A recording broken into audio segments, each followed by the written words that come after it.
নির্বাচনের উত্তাপ যখন রাজ্য জুড়ে একেবারে চরমে, রাজনৈতিক প্রচার প্ররোচনা যখন তুঙ্গে বাকযুদ্ধ, ঠিক সেই সময় হঠাৎ নেমে এলো অদৃশ্য আতঙ্কের ছায়া।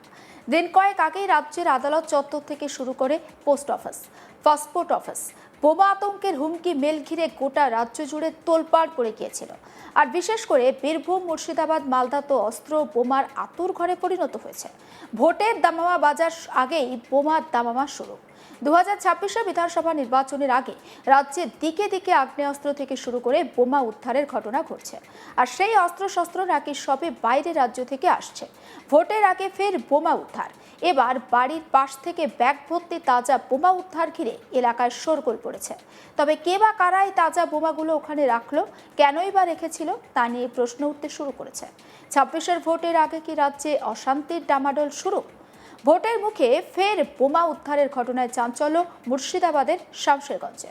শনিবার সকালে মধ্য চাচণ্ড গ্রামে একটি বাস থেকে ব্যাগ ভর্তি তাজা বোমা উদ্ধার হয়। ঘটনাকে ঘিরে গোটা এলাকায় আতঙ্ক উত্তেজনা ছড়ায়। স্থানীয় সূত্রে জানা যায়, শনিবার সকালে গ্রামের একটি বাড়ির সংলগ্ন জায়গায় সন্দেহজনক অবস্থায় এলাকাবাসীরা একটি ব্যাগ পড়ে থাকতে দেখে। ব্যাগটি দেখে সন্দেহ হওয়ার সঙ্গে সঙ্গে বিষয়টিকে শামশেরগঞ্জ থানার পুলিশকে জানানো হয়। খবর পেয়ে দ্রুত ঘটনাস্থলে আসে পুলিশ, গোটা এলাকা ঘিরে তল্লাশি শুরু করে। তল্লাশি চালিয়ে ব্যাগের ভিতর থেকে একাধিক তাজা বোমা আর বিস্ফোরক উদ্ধার করে পুলিশ। প্রাথমিকভাবে জানা গিয়েছে, ওই ব্যাগের ভিতরে প্রায় 9 থেকে 10টি তাজা বোমা ছিল। পরিস্থিতির গুরুত্ব বুঝে সঙ্গে সঙ্গে বম্ব স্কোয়াডকে খবর দেওয়া হয় এবং গোটা এলাকা নিরাপত্তা বলয়ে ঘিরে ফেলে পুলিশ। আর এই ঘটনার পর এলাকায় ব্যাপক আতঙ্ক ছড়িয়ে পড়ে। স্থানীয় বাসিন্দাদের দাবি, তাদের এলাকায় এই ধরনের ঘটনা আগে কখনোই ঘটেনি। অনেকেই জানান, ঘটনার পর থেকে এলাকায় একটা ভয়ের পরিবেশ তৈরি হয়েছে। এইদিকে স্থানীয় মানুষরা ক্ষোভ প্রকাশ করেন। তারা বলেন, শুধু বোমা উদ্ধার করলেই তো দায়িত্ব শেষ নয়। যারা এই ধরনের বিস্ফোরক এলাকাতে মজুত করে অশান্তি ছড়ানোর চেষ্টা করছে, তাদেরকেও দ্রুত চিহ্নিত করে কঠোর আইনি ব্যবস্থা নিতে হবে। দোষীদের গ্রেপ্তার করে দৃষ্টান্তমূলক শাস্তির দাবি তুলেছেন তারা। একবার শুনে নিন স্থানীয় বাসিন্দা মোফাদ্দেস হোসেন, তিনি ঠিক কি বলছেন।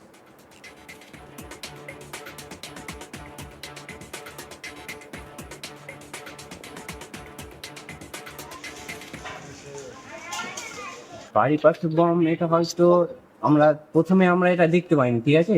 এটা স্যারেরা যখন আসে, আমাদের পুলিশ স্যারেরা শামশেরগঞ্জ থানা থেকে, তারপরে স্যারেদের কাছ থেকে সবাই শুনতে পায় এবং গ্রামবাসীও স্যারেদের কাছ থেকে শুনতে পায় যে এখানে বম রাখা হয়। তো স্যারের কাছ থেকে আপনারা জানতে পারছেন, কিন্তু এলাকার লোক কেউ দেখতে পারেন? জানি না, কি সন্দেহ করছেন? সন্দেহ বলতে হয়তো কেউ এখানে রেখে গেছে, দিয়ে আবার স্যারেদেরকে ইনফর্ম করে গেছে, এরকম হতে পারে আমাদের মনে হয়। কতটা আতঙ্কিত এখন আতঙ্কিত বলতে প্রচুর আতঙ্কিত আমরা। গ্রামবাসী সবাই রাত্রেবেলা ঘুমোচ্ছিল না ভালোভাবে, সবাই রাত্রে জেগে আছে যে এরকম কেন ঘটলো, আমাদের এখানে এর আগে কোনোদিন ঘটেনি, তো এবার কেন ঘটলো। এখানে কোনো গন্ডগোল ছিল কি? না, এখানেও এরকম কোনো গন্ডগোল ছিল না। বাড়ির পাশে বম, এটা হয়তো প্রথমে আমরা এটা এবং আপনাদের সেই ছবি আমরা দেখাচ্ছি, পরিত্যক্ত ব্যাগের মধ্যে তাজা বোমা, এবং এলাকার বাসিন্দারা বলছেন যে এই ধরনের ঘটনা তাদের এলাকাতে এই প্রথম। পরপর কয়েকদিন ধরে বিভিন্ন জায়গা থেকে বোমা উদ্ধারের ঘটনায় এলাকাতে একটা রাজনৈতিক ষড়যন্ত্রের আশঙ্কা উড়িয়ে দিচ্ছেন না অনেকেই। ভোটের আগে এমন ঘটনায় স্বাভাবিকভাবে উদ্বেগ বাড়ছে সাধারণ মানুষের মধ্যে। ইতিমধ্যেই পুরো ঘটনার তদন্ত শুরু করেছে পুলিশ। তবে এলাকাবাসীর একটাই প্রশ্ন, আর কতদিন শুধু বোমা উদ্ধার হবে? কবে ধরা পড়বে এই বিস্ফোরক মজুতের নেপথ্যে মূল চক্রী? একদম শেষে আমাদের কালিক সব্যসাচী ব্যানার্জি, তার একটা প্রতিবেদন আপনাদের সামনে তুলে ধরব। আবারও শামশেরগঞ্জে বোমা উদ্ধারের ঘটনা প্রকাশ্যে এসেছে।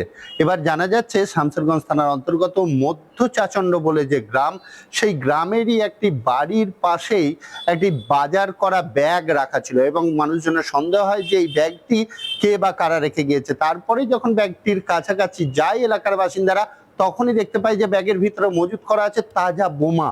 সাথে সাথে জানানো হয় শামশেরগঞ্জ থানার পুলিশকে। শামশেরগঞ্জ থানার পুলিশ মধ্যম চাচণ্ড যে গ্রাম, সেই গ্রামে পৌঁছয় এবং যে বাড়ির পাশে ব্যাগটি পড়েছিল, লাইলনের ব্যাগটি, সেই ব্যাগটিকে ঘিরে রাখে।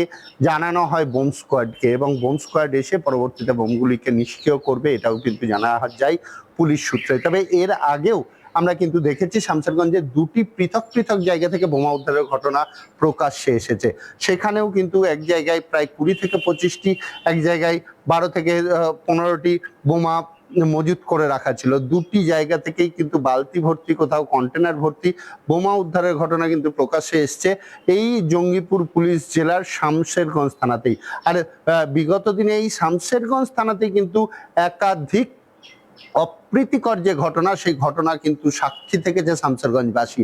আবারও এই বোমা মজুত করাকে কেন্দ্র করে কিন্তু এলাকার বাসিন্দাদের মধ্যে একটি আতঙ্ক যেমন ছড়াচ্ছে, তেমনি মানুষজনের একটি দাবি যে বোমা উদ্ধার হচ্ছে, কিন্তু কে বা কারা এই বোমাগুলিকে রাখছে, তারা কেন গ্রেপ্তার হচ্ছে না, সেই জায়গায় কেন পুলিশ পৌঁছতে পারছে না। তবে পুলিশ সূত্রে জানানো হচ্ছে যে পুলিশ জোর কদমেই তল্লাশি চালাচ্ছে। কারা এই বোমাগুলিকে মজুত করেছিল, কি কারণে তারা মজুত করেছিল, সমস্ত কিছু কিন্তু খতিয়ে দেখা হচ্ছে। তবে এখনো পর্যন্ত কাউকে গ্রেপ্তার করতে পারেনি পুলিশ। আর একটা জিনিস পুলিশ প্রশাসনের পক্ষ থেকে জানানো হচ্ছে যে যেহেতু এলাকায় কড়া টহলদারি এবং কেন্দ্রীয় বাহিনী ঢুকে যাওয়াতে কিন্তু কেন্দ্রীয় বাহিনী কে নিয়েও কিন্তু রুট মার্চ চলছে প্রত্যেকটি এলাকায়, এবং বিগত দিনে শামশেরগঞ্জের যে ঝামেলা, সেই ঝামেলা থেকে কিন্তু কেন্দ্রীয় বাহিনী ডিপ্লয়েড আছে শামশেরগঞ্জের একাধিক এলাকাতেই। আবারও কেন্দ্রীয় বাহিনী গিয়ে কিন্তু ঢুকেছে শামশেরগঞ্জে, এবং কেন্দ্রীয় বাহিনীকে সাথে নিয়ে কিন্তু রাজ্য পুলিশের টহলদারি চলছে বিভিন্ন এলাকায়। আর সেই আতঙ্কেই বোমাগুলি যারা মজুত করে রেখেছিল তারা বাইরে বের করে দিচ্ছে, এমনটাও কিন্তু জানা যাচ্ছে সূত্র মারফত। তবে এর পেছনে কারা আছে, কোথা থেকে এই বিপুল পরিমাণে বোমা আসছে, বোমা কিসের কারণে মজুত করা হচ্ছে, তাহলে কি এসআইআর এর যে শুনানি পর্ব চলছে তাতে কি আবারও কোনো ঝামেলার সৃষ্টি হতে পারে, না 26-এর বিধানসভা নির্বাচন, সেই কারণেই কি মজুত করা হচ্ছে, সমস্ত বিষয় কিন্তু খতিয়ে দেখছে পুলিশ। তবে এর পেছনে কে বা কারা আছে এখনো পর্যন্ত জানতে পারা যায়নি। পুলিশ জিজ্ঞাসাবাদ করছে কারা রাখতে পারে, কোথা থেকে আসতে পারে, কারণ বিগত দিনে আমরা কিন্তু ঝাড়খণ্ড লাগোয়া এই শামশেরগঞ্জ, ঝাড়খণ্ড থেকে কিন্তু আগ্নেয়াস্ত্র নিয়ে আসার যে ব্যবস্থা হয়েছিল, এক যুবককে এখানে এসে গ্রেপ্তার হয়েছিল, পাকুড়ের এক যুবক, সে আগ্নেয়াস্ত্র নিয়ে শামশেরগঞ্জে ঢুকে পড়েছিল এবং সে দেওয়ার উদ্দেশ্যে হাত বদলের আগেই কিন্তু পুলিশ তাকে ধরতে পেরেছিল। সেই বিষয়টাও কিন্তু পাকুড়ের যে বর্ডার, ঝাড়খণ্ডের বর্ডার, তাহলে কি ঝাড়খণ্ডের বর্ডার হয়েই এই বোমা বারুদ এগুলো কি আসছে, সমস্ত বিষয় তদন্ত করে দেখছে পুলিশ। এখনো পর্যন্ত কাউকে গ্রেপ্তার করতে না পারলেও যে এই মধ্যম চাচণ্ড গ্রামে বোমা উদ্ধারের ঘটনা, একটি বাজার করা ব্যাগের মধ্যে থেকে 9 থেকে 10টি তাজা বোমা, তার আগেও কিন্তু শামশেরগঞ্জে আগের দিনই দুটি পৃথক পৃথক জায়গা থেকে বোমা উদ্ধারের ঘটনা প্রকাশ্যে এসছে। একটি জায়গাতে একটি প্লাস্টিকের কন্টেনারে করে রাখা ছিল, আরেকটি জায়গাতে বালতি, এবং অপর জায়গাতে আবারও সেই বাজার করা ব্যাগেই কিন্তু থলিতেই কিন্তু বোমা রাখা ছিল। সেগুলিকেও বোম স্কোয়াডের টিম এসে নিষ্ক্রিয় করেছে। আর এই মধ্যম চাচণ্ড গ্রামের যে বোমাগুলি, সেগুলিও কিন্তু বোম স্কোয়াড টিমকে জানানো হয়েছে, তারা অতি শীঘ্রই এসে এই বোমাগুলিকে নিষ্ক্রিয় করবে। কিন্তু এর পেছনে যে চক্র, যে র্যাকেটটা কাজ করছে, কারা এই বোমাগুলিকে মজুত করছে, কি উদ্দেশ্য নিয়ে মজুত করছে, সমস্ত বিষয়ে তদন্ত করে দেখছে পুলিশ। তবে এই কথা বলাই যায় যে এখনো পর্যন্ত এই পৃথক পৃথক 3টি ঘটনায় কাউকে গ্রেপ্তার করতে সক্ষম হয়নি শামশেরগঞ্জ থানার পুলিশ।